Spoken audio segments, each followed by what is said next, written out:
উপদেষ্টা পরিষদ দেখে মানুষের আশা জাগ্রত হয় নাই, প্রধান উপদেষ্টাকে দেখে মানুষের আশা সঞ্চার হয়েছিল, মানুষ এই অন্তর্বর্তীকালীন সরকারের উপর আস্থা রেখেছিল। সো বাকিদের সাথে তার দায়িত্বে তুলনা করলে হবে না, তার দায়িত্ব অনেক বেশি এবং তার দায়িত্ব নির্বাচন দিয়ে চলে যাওয়ার মধ্যে সীমাবদ্ধ না। এটা একজন উপদেষ্টা চিন্তা করতে পারে, প্রধান উপদেষ্টা কোনোদিনও চিন্তা করতে পারে না। এই বাংলাদেশে যে কোনো ফর্মে আওয়ামী লীগ রাজনীতি করার কোনো সুযোগ নাই। আওয়ামী লীগের রাজনৈতিক কার্যক্রম নিষিদ্ধ হয়েছে। আওয়ামী লীগকে দল হিসেবে তাদের মার্কা, তাদের নিবন্ধন আইনগত প্রক্রিয়ায় নিষিদ্ধ করতে হবে, এটা আমাদের স্পষ্ট অবস্থান।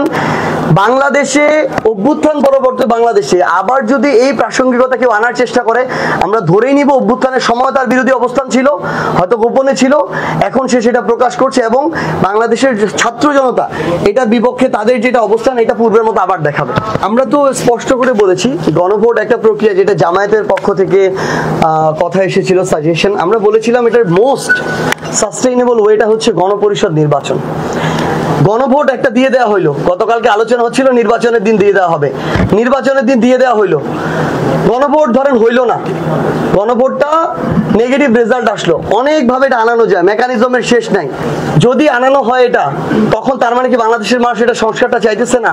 এক। দ্বিতীয়ত ধরেন এটা পজিটিভ হইলো, রাজনৈতিক দল জাস্ট একটা ম্যান্ডেট পাইলো যে এটা পজিটিভ, উনি এটা বাস্তবায়ন করলো না। উনি বললো আমার তো এখানে গুরুত্বপূর্ণ জায়গায় নোট অফ ডিসেন্ট ছিল, আমি তো এটাতে একমত হই নাই, সো আমি এটা পালন করতে বাধ্য না, আমি বাকিগুলো করে দিতেছি, তাহলে তো হইলো না। সো এটার বেস্ট সাস্টেইনেবল ওয়ে হচ্ছে গণপরিষদ নির্বাচন, যেখানে এই জোড়াতালি দেয়া বিগত 54 বছরের যে সংবিধান, আধিপত্যবাদ চেপে বসা যে সংবিধান, বাকশালী চিন্তা ভাবনার বহিঃপ্রকাশ ঘটানো যে সংবিধান, আমরা মনে করি এই জোড়াতালির মধ্য দিয়ে এই সংবিধান একটার পর একটা রক্তের ইভেন্ট উপহার দিয়েছে। এর বেশি কিছু আমরা পাই নাই। আমরা চাই না আরেকটা 24 আসুক, এই জন্য আমরা চাই এই সংবিধানটাকে বর্তমান বাংলাদেশের সামগ্রিক প্রেক্ষাপট, জনগণের চাওয়া পাওয়া সবকিছুর উপরে ভিত্তি করে এই যে সংবিধানটা, আমাদের এই সংবিধানটাকে নতুন করে আরেকটা নতুন গণপরিষদের মাধ্যমে লেখা হোক, যে সংবিধান বাংলাদেশকে, বাংলাদেশের মানুষকে ধারণ করবে।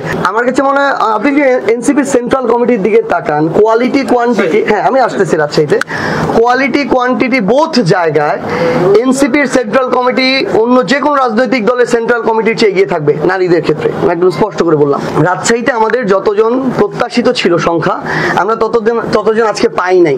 এবং এই জন্য আমার প্রথম এই সমন্বয় সভার প্রথম কথা এটা ছিল যে এই জিনিসটা আমাকে হতাশ করেছে। আমরা এটা বলে দিয়েছি, আমরা আগামী যে আহ্বায়ক কমিটি, এখানে অন্তত 20% নারীর প্রতিনিধিত্ব আমরা দেখতে চাই।